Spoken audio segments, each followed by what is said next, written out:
Division మధుర బస్తీ సన్యాసి బస్తీ ప్రజలకు విజ్ఞప్తి. నేను మీ పీక కృష్ణను, మీ ఇంట్లో మనిషిని.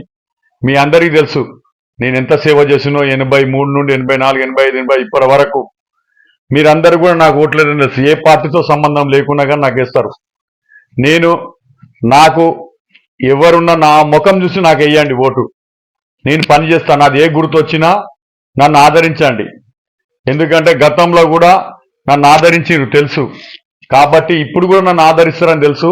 ఎందుకంటే ఎవరెన్ని రాజకీయ నాయకులు వచ్చినా, ఎవరెన్ని చెప్పినా ఓటు మాత్రము ఎవరికి వేయరు. అది నాకే వేస్తారని తెలుసు.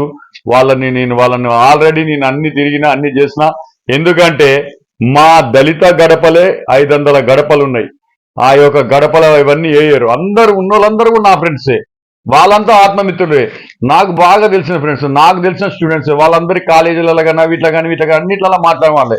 ఎవరెన్ని చెప్పినా, ఎన్ని చేసినా కానీ వాళ్ళు నాకు వేస్తారు. అది కావాలంటే మీరు ఏరియాలలో పోయి కనుక్కోండి, ఎంక్వైరీ చేయండి. నాకేస్తారా, ఎవరికి వేస్తారా అనేది. నేను చెప్తానని కాదు, నేనేదో చేస్తానని కాదు. నేను చేసే వర్కర్ని. వాళ్ళు చెప్పకపోతే వాళ్ళ పని చేస్తాను. నాకు అది వాళ్ళకి తెలుసు. ఇక్కడ కాని పని ఆంధ్ర, తెలంగాణలో ఎక్కడైనా నేను చేస్తాను. నిరుద్యోగ సమస్యలే కూడా చేస్తా. అసలు మొత్తం టోటల్గా ఇల్లు లేని వాళ్ళకి ఇల్లు ఇప్పిస్తా, పెన్షన్లు అన్నీ నేను చేస్తా. ఎవరి కాళ్ళు పట్టుకుంటాను, ఏం చేస్తానో అది నాకు తెలుసు. నేను ఎట్లా చేయాలో నాకు తెలుసు. నాకు అవన్నీ తెలుసు. కాబట్టి నా మీద నమ్మకం ఉంది ప్రజలకు. వాళ్ళు నన్ను గెలిపిస్తారు. ఎందుకు పని వాళ్ళకు నేను రుణపడి ఉంటా. నేను చెప్తానా కదా, నేను కంపల్సరీ నేను గెలుస్తా. దయచేసి ఎవరు కూడా అపార్థం చేసుకోకండి, నా మీద ఏం చేసుకోకండి. నాకు టికెట్ ఇవ్వకున్నా నాకు అభ్యంతరం లేదు, టికెట్ ఇచ్చినా అభ్యంతరం లేదు. నేను మాత్రం పోటీ చేస్తా. నేను ప్రజల ఆశీస్సులతోటే నేను నిలబడతానా.